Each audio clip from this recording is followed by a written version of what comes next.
করছি কবি আল মাহমুদের কবিতা নলক।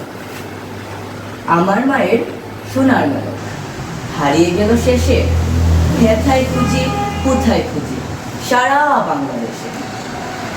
নদীর কাছে গিয়েছিলাম, আছে তোমার কাছে, হাত দিও না আমার শরীর ভরা বোয়াল মাছে। বলল কেঁদে তিতাস নদী, হরিণ বেড়ে বাঁকে, সাদা পালক বকরা দেখায়, পাখ ছড়িয়ে থাকে।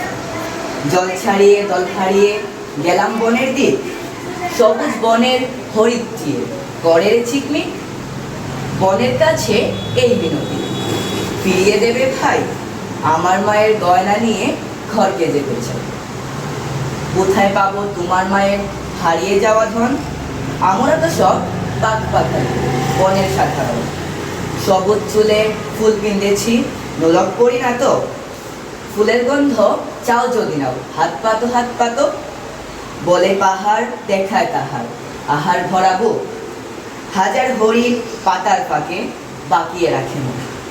এলিয়ে খোপা রাত্রি এলেন, ফের বাড়ালাম পা, আমার মায়ের গয়না ছাড়া ঘরকে যাব না। ধন্যবাদ।